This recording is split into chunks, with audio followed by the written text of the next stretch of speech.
Assalamualaikum warahmatullahi wabarakatuh. Halo sahabatku, apa kabar semuanya? Mudah-mudahan kita senantiasa diberikan kesehatan oleh Allah Subhanahu wa Ta'ala. Sahabatku, kembali bertemu dengan channel media edukasi dan dakwah. Pada kesempatan kali ini, saya ingin mempersembahkan sebuah video dengan judul 8 keterampilan dasar mengajar yang harus dikuasai oleh seorang guru. Sahabatku, mari simak dan tonton video ini. Dan jika video ini bermanfaat untuk sahabat-sahabat sekalian, maka mohon dukungannya dengan cara menekan tombol subscribe, like, share, dan komen. Sahabatku, baiklah, silakan simak dan tonton videonya. Keterampilan dasar mengajar adalah kecakapan atau kemampuan pengajar dalam menjelaskan konsep terkait dengan materi pembelajaran. Dengan demikian, seorang pengajar harus mempunyai persiapan mengajar, antara lain harus menguasai bahan pembelajaran maupun memilih strategi, metode, dan media, penguasaan kelas yang baik, serta menentukan sistem penilaian yang tepat. Rama Yulis 2013 menuliskan bahwa minimal ada 8 keterampilan dasar mengajar yang harus dikuasai oleh seorang guru, yaitu keterampilan bertanya,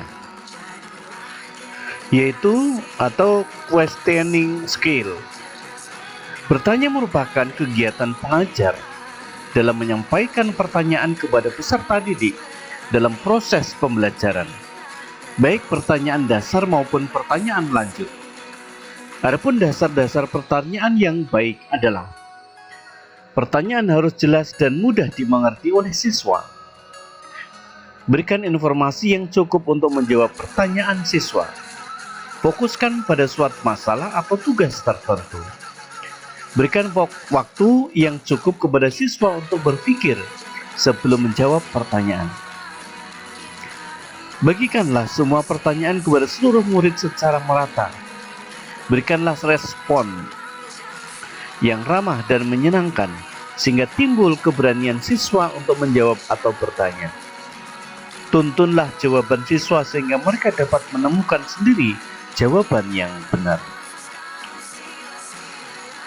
Komponen dalam keterampilan bertanya yakni: pertanyaan diajukan secara jelas, pertanyaan memancing pendapat atau keaktifan peserta didik, pemberian acuan, pemusatan, pemindahan giliran, penyebaran, pemberian waktu berpikir, pemberian tuntunan, pengaturan tingkat kognitif pertanyaan, pengaturan urutan pertanyaan, penggunaan pertanyaan pelacak, peningkatan terjadi interaksi.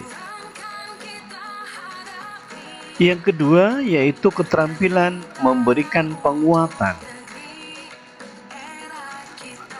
Pada dasarnya antara keterampilan memberi penguatan dan keterampilan bertanya saling terkait satu sama lainnya. Intisari dari penguatan adalah respon terhadap tingkah laku positif yang dapat meningkatkan kemungkinan berulangnya kembali tingkah laku tersebut.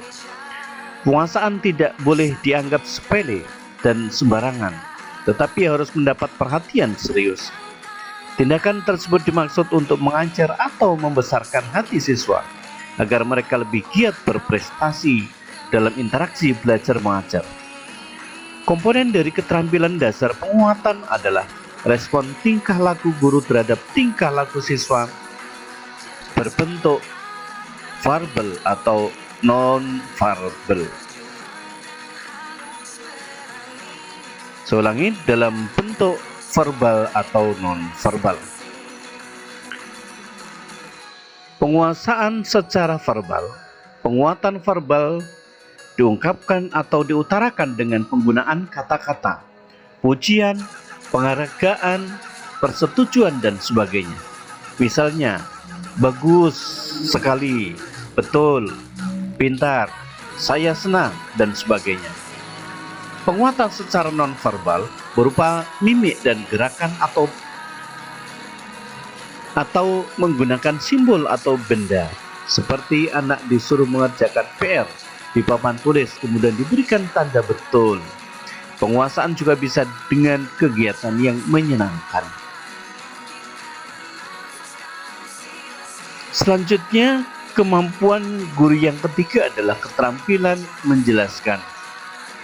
Explaining skill. Penyampaian informasi yang terencana dengan baik dan disajikan dengan urutan yang cocok merupakan ciri utama kegiatan penjelasan. Pentingnya keterampilan menjelaskan dikuasai oleh guru karena tidak semua siswa dapat menggali sendiri pengetahuan dari buku atau dari sumber lainnya. Oleh karena itu, guru perlu membantu menjelaskan hal-hal tertentu. Komponen-komponen yang harus diperhatikan dalam penjelasan adalah: 1. Merencanakan pesan yang disampaikan. 2. Menggunakan contoh-contoh. 3. Memberikan penjelasan yang penting. 4. Mengajukan pertanyaan kepada peserta didik tentang materi yang belum dipahami. Selanjutnya 4. Keterampilan membuka dan menutup pembelajaran. Inti persoalannya membuka pelajaran terkait dengan usaha guru dalam menarik perhatian siswa, memotivasi, memberi acuan tentang rujukan, pokok persoalan yang akan dibahas, rencana kerja serta pembagian waktu, dan mengaitkan pembelajaran yang telah dipelajari dengan topik baru, menyiapkan mental murid agar mereka siap memasuki persoalan yang akan dibicarakan, dan membangkitkan minat dan perhatian siswa yang akan dibicarakan dalam kegiatan belajar mengajar. Komponen membuka pembelajaran. A. Menarik perhatian secara didik. A. Menarik perhatian peserta didik. B. Membangkitkan motivasi peserta didik. C. Memberi acuan. Dan D. Melakukan apersepsi atau apprehension. Adapun inti kegiatan menutup pelajaran yaitu: yang ke-1, merangkum atau meringkas inti pokok pelajaran.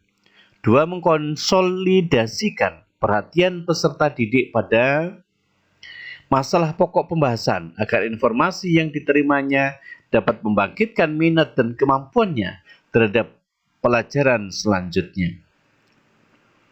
Mengorganisasikan semua pelajaran yang telah dipelajari sehingga memerlukan kebutuhan yang berarti dalam memahami materi pelajaran.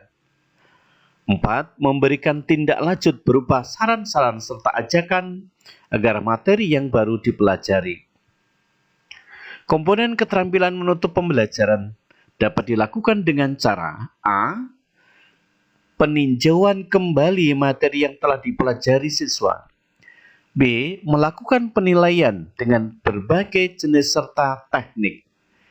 Dan C. Memberi dorongan psikologis atau sosial di masyarakat atau sosial.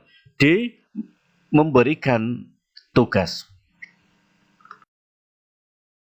Selanjutnya, keterampilan yang kelima adalah keterampilan membimbing diskusi kelompok. Siswa berdiskusi dalam kelompok-kelompok kecil di bawah pimpinan guru atau temannya untuk berbagi informasi. Pemecahan masalah atau pengambilan keputusan tersebut berlangsung dalam suasana terbuka. Ada beberapa komponen yang perlu diperhatikan dalam keterampilan membimbing diskusi yaitu: A. Memusatkan perhatian peserta didik pada tujuan dan topik diskusi. B. Memperluas masalah intinya, merangkum kembali permasalahan supaya jelas. C. Menganalisis pendapat peserta didik yang memilih dasar yang kuat.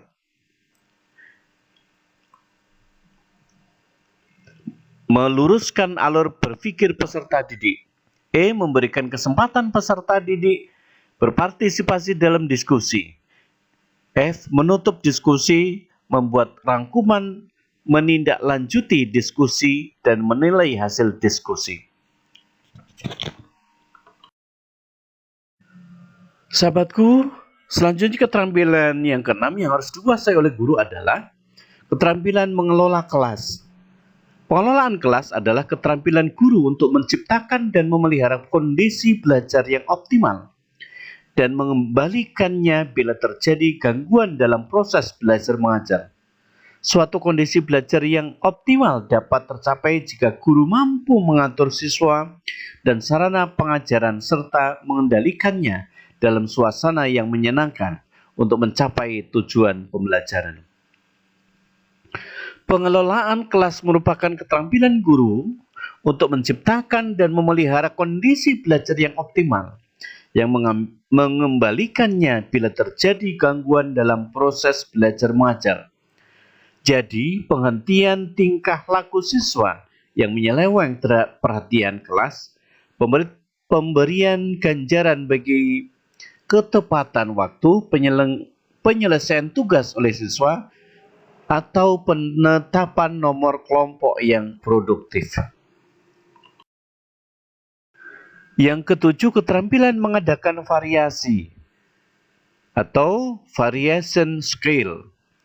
Variasi dalam kegiatan pembelajaran dimaksud adalah perubahan-perubahan kegiatan pengajaran dalam konteks interaksi pembelajaran yang meliputi gaya mengajar, penggunaan media pembelajaran, pola interaksi dengan peserta didik, dan stimulasi variasi cara mengajar guru. Contohnya, penggunaan variasi yaitu suara dari keras menjadi lembut, dari tinggi menjadi rendah, dan dari cepat menjadi lambat. Pemusatan perhatian mengadakan kontak pandang yaitu menjelajah seluruh kelas dan melihat mata seluruh siswa. Yang berikutnya, gerakan kepada dan ekspresi wajah, pergantian posisi dan gerak di dalam kelas agar bisa dapat mengontrol tingkah laku siswa.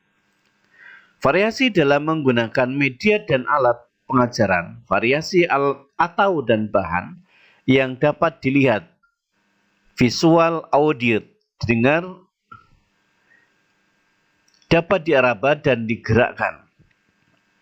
Variasi pola internet dan kegiatan siswa bertujuan agar tidak menimbulkan kebosanan dan kejenuhan siswa, serta menghidupkannya suasana kelas kondusif. Adapun jenis pola interaksi ada 5 pola, yaitu pola guru murid, yaitu komunikasi sebagai aksi satu arah.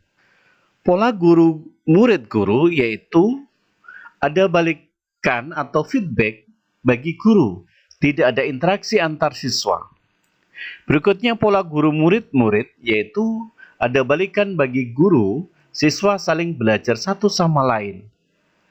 Pola guru murid atau murid guru, murid-murid, yaitu interaksi optimal antara guru dengan murid dan antara murid dengan guru. Itu yang disebut dengan komunikasi multi arah. Pola melingkar, yaitu setiap siswa mendapatkan giliran untuk mengemukakan sambutan atau jawaban. Tidak diperkenankan pembicara 2 kali, apalagi setiap siswa mendapat giliran, variasi atau stimulasi. Menerima dan menyokong partisipasi siswa dalam kegiatan pembelajaran. Memberi kesempatan kepada peserta didik untuk berpartisipasi secara aktif dalam seluruh kegiatan pembelajaran. Mengenal karakteristik siswa atau student karakteristik, sehingga dapat memberikan variasi stimulasi secara tepat. Sahabatku, adapun keterampilan yang ke-8 yang harus dimiliki oleh guru adalah keterampilan pembelajaran perorangan. Peran guru dalam pengajaran ini adalah organisator kegiatan belajar mengajar, sumber informasi atau narasumber bagi siswa, motivator bagi siswa untuk belajar, penyedia materi dan kesempatan belajar atau fasilitator bagi siswa, dan pembimbing kegiatan siswa. Pengajaran ini memungkinkan siswa belajar lebih aktif, memberikan rasa tanggung jawab yang lebih besar. Berkembangnya daya kreatif dan sifat kepemimpinan siswa serta dapat memenuhi kebutuhan siswa secara optimal. Sahabatku, terima kasih sudah menonton video ini. Dan jika video ini bermanfaat untuk sahabat-sahabat sekalian, mohon dukungannya dengan cara menekan tombol subscribe, like, share, dan komen.